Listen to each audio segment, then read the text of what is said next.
নমস্কার, আবারও একটা নতুন ভিডিও নিয়ে আমি সুনন্দা আপনাদের সাথে চলে এসেছি। তো গুড ইভিনিং, এখন বাজে দুপুর 2টো। আমি তাড়াতাড়ি করে চলে এসেছি রামকৃষ্ণ মিশনে।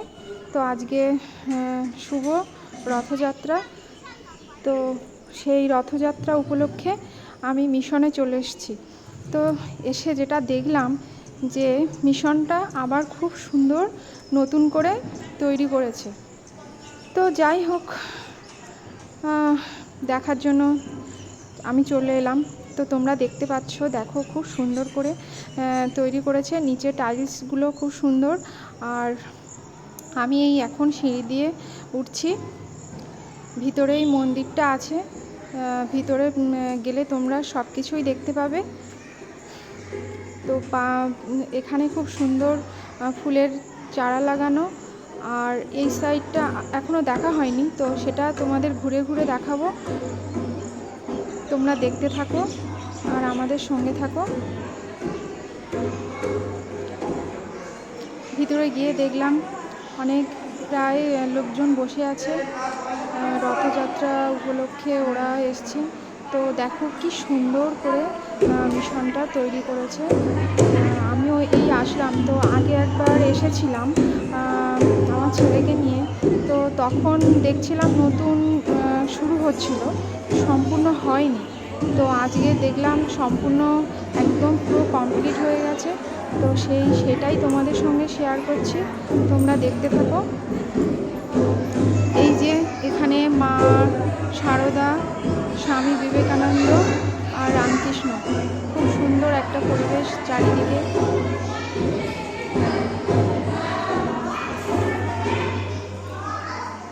তো আমি তো ওখানে বসেই পড়লাম কিছুক্ষণের জন্য।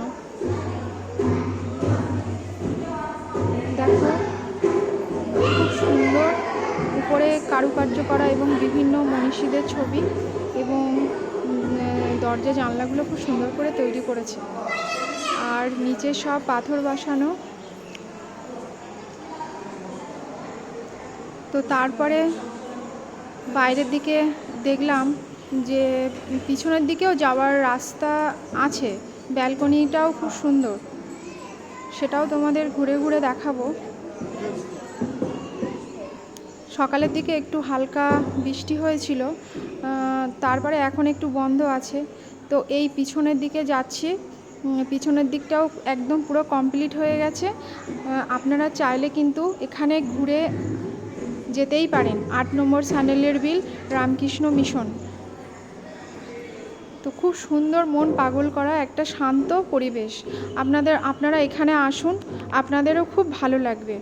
তো এই একদম মন্দিরের পিছনের দিকটা চলে এলাম। তো পিছনে এসে দেখলাম খুব সুন্দর পরিবেশ, যেখানে সামনে পাশে রয়েছে চাষের জন্য কিছু জমি, সেখানে দেখলাম কিছু চাষ করেছে। আর এখানে একটা খুব সুন্দর পুকুর আছে। এই পুকুরে অনেক অনেক বড় বড় মাছ আছে, আমি দেখেছিলাম আগের বার এসে। তো খুব সুন্দর জায়গাটা।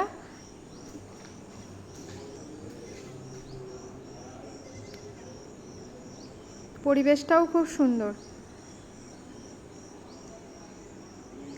তো আবার এই পিছন দিক থেকে আমি আবার চলে যাব সামনের দিকটায়, কারণ সামনে রথযাত্রা উপলক্ষে সেখানে অনুষ্ঠান হচ্ছে। আমি আর পিছনে বেশি সময় থাকলাম না।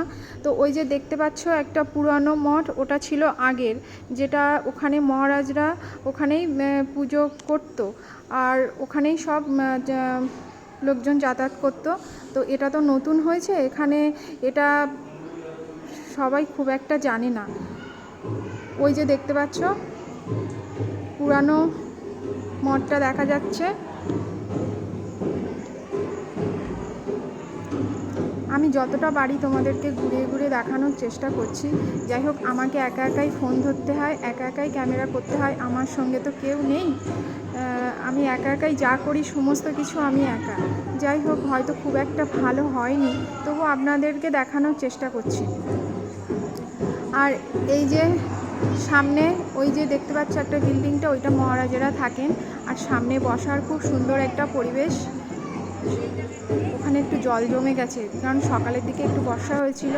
যাই হোক, এই একটা বাচ্চা দেখতে পাচ্ছ, এই বাচ্চাটা এর যেটা এখানে এসে শুনলাম এর মা একে রেখে চলে গেছে। তো কি কিউট বাচ্চাটা। তো আমি একটু ওর সঙ্গে কথা বললাম, তা ও বলল ওর নাম কি শিবম। যাই হোক, ছিল ওখানে ভালো খেলা করছিল। দাদার সঙ্গে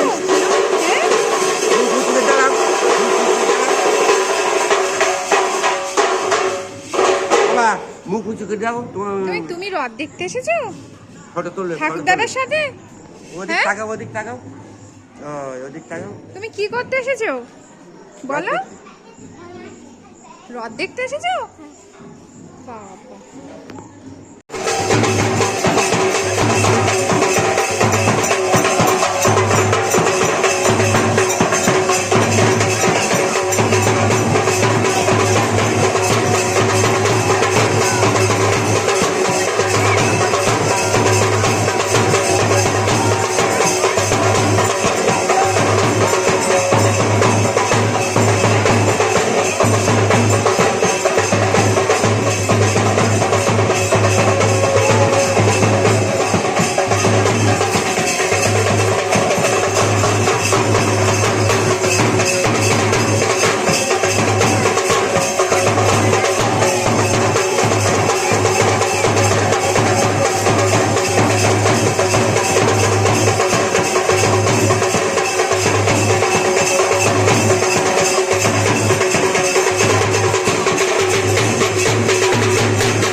সবাই মনের আনন্দে মনের খুশিতে নাচতে নাচতেই যাচ্ছে।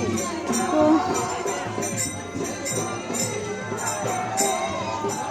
খুব সুন্দর লাগছে, খুব সুন্দর পরিবেশ। আমাদের গ্রামের যারা মা বোনেরা ছিল তারাই সব রথের দড়ি স্পর্শ করে যাচ্ছে। তো তোমরাও দেখতে থাকো, আমাদের পাশে থাকো, চ্যানেলটাকে প্লিজ সাবস্ক্রাইব করো, যাতে আমরা আরও নতুন নতুন ভিডিও আপনাদের সাথে শেয়ার করতে পারি।